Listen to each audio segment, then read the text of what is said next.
The NATO summit has kicked off, where dozens of world leaders are now in Washington for that event. Here to discuss what's going on in American politics, not necessarily at NATO, Dave Weigel and Tom LoBianco. Dave is a politics reporter for Semafor. Tom is the co-founder and national political reporter for 24-Site News. Great to have you both here.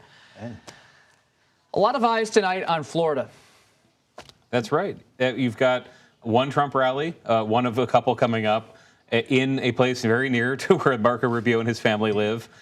It is unclear when he's going to pick a running mate. He's been in the catbird seat for 11 days now because longer than that. The focus has not been on Donald Trump. He will eventually get whatever news cycle he wants when he picks a running mate. But in the meantime, he's doing what Donald Trump does very well and stringing people along and driving attention and eyeballs to. I think I've covered umpteen Trump rallies where there was going to be news at it and we had to wait 3 hours for it to happen. So that's my only prediction tonight is that we're going to get some of that. Is Rubio still in the mix, Tom? Yeah. Okay, right. Rubio, J.D. Vance, Doug Burgum, as we were just talking about, North Dakota governor. It seems to be those three. Now, it's Trump who we're talking about. There could be a wild card out there. Probably not Kristi Noem. Probably not Tim Scott either. But what's so fascinating about this, as opposed to 8 years ago, the last time he picked a running mate, is the steadiness of this process, the methodicalness of all of it. I mean, last time was pure chaos. And I mean, last time I remember covering it with you guys, and Trump was thinking about Governor Chris Christie, the former governor at the time of New Jersey. He was thinking about Newt Gingrich, and then ultimately Mike Pence. You wrote the book, literally, Tom. Yeah. Piety and Power on Mike Pence. Is Trump looking for another Pence? No. Not maybe Pence specifically, but someone in that mold. Well, when he picked Pence in 2016, it was a different electoral dynamic. He needed to bring back Midwest evangelicals, a lot of reticent conservatives, a lot of Ted Cruz supporters back then. I'm not sure that is the same case here. He's not in as precarious, at this moment, he's not in as precarious an electoral But he does problem. need traditional Republicans to come along. So why isn't Nikki Haley on the list? I don't think she's that interested in it. They're all interested in it, Dave. Would they turn down the chance to be a one-term lame duck president's running mate? Probably not.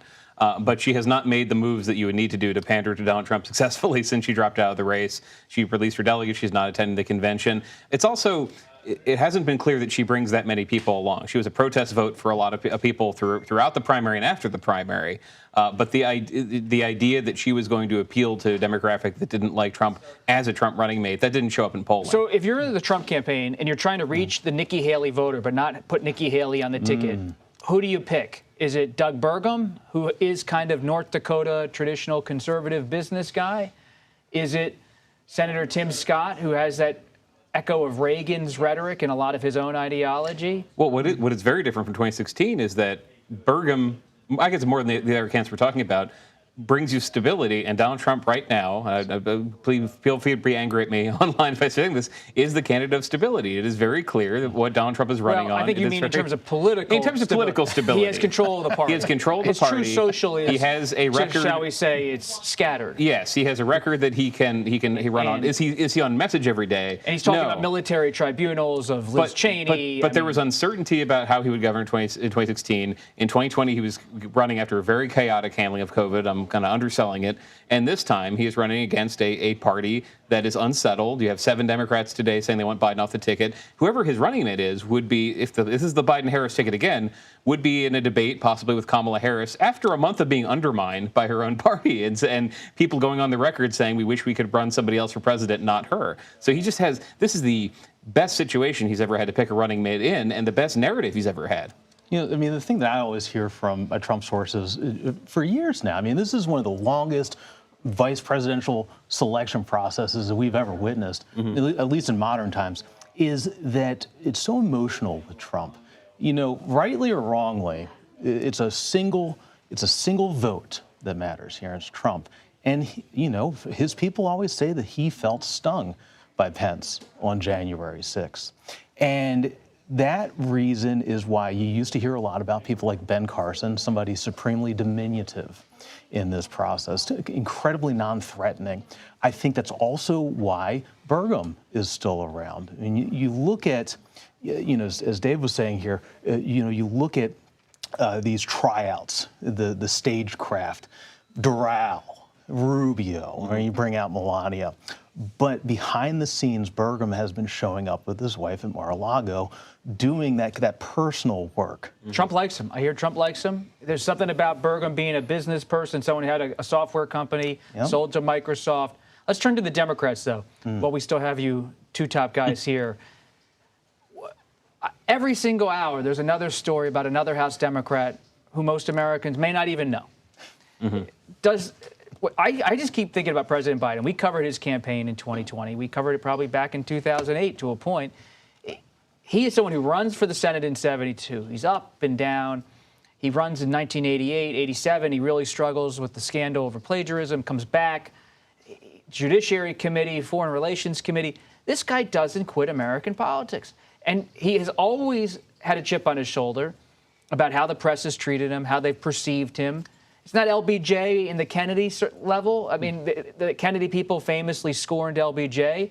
There's always a sense among Biden sources that the Obama coalition inside the White House didn't appreciate Biden's political skills.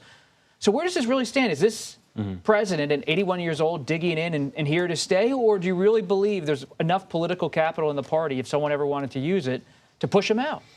There's not political capital outside of the Biden family, the Biden inner circle. That's been cleared in the last few days. And speaking of the past, what the Obama administration, how they handled him, how Obama handled him, he remembers 9 years ago being talked out of running for president. Now, he was trailing in the polls if he'd run against Hillary Clinton. The argument was that he couldn't beat her in the primary.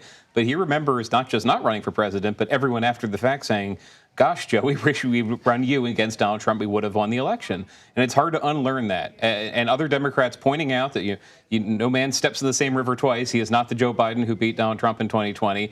It has not penetrated because he is Joe Biden. He knows what he was like. And he has processed, I take him at his word, he's processed that he had a bad night, not a night typical or a performance typical what he can do. It hasn't mattered that in the Dason's debate, he hasn't shown Democrats the sort of live action Joe Biden that convinced them he was credible in 2020. He went down the trail in North Carolina, Philadelphia. He could read off a speech of a teleprompter, but we heard Democrats saying after the debate, we'd like to see him mix it up with voters. We'd like to see him take questions, do an interview. The Stephanopoulos interview hasn't reassured. It's reassured Democrats, but it's not what they asked for. They asked for something a lot more heated to prove that he could show up and be credible against Donald Trump for 90 minutes, and he hasn't done that. But a lot of them have realized this is the Joe Biden who has been told to quit, didn't, and won, and it is hard to unlearn that. And I just wonder, who is the Democrat, if any, who, if they ever stood up and said, enough, Joe, it's over, could get this president to step away? Congresswoman Cheryl has her allies in Congress, but I don't think the White House is worried tonight about her statement with respect to her. But even if Congressman Clyburn, I've wondered about Clyburn. Yeah. If Clyburn came out, he said today he's with President Biden 100%. We're riding with Biden, he said. But even if Clyburn spoke out, does the president really move away and say that's it? I don't know. I mean, the way he handled it, and it's so baked into him. I keep on thinking about the seminal tome in campaign politics. What's the central thesis of what it takes? Richard Ben Kramer is, don't stop, keep running. And that book details Biden had an aneurysm. Yes. In the 88 campaign. Yes. And he's battled health things his entire last 30, 40 years. And I think about the young Biden that jumped into the ash heap in Scranton on a dare. You really saw in so much of this in the Stephanopoulos interview. Stephanopoulos did such a great job pressing him repeatedly and calmly, which is what we do. Very good job. And not getting the answer. And Biden, you start to see more of this defiance coming out, that broadside. At the start of the week, Congress comes back and he says, I'm not leaving, not leaving. And all of that points to it's him. I'm not sure that anybody pushes him out at this point.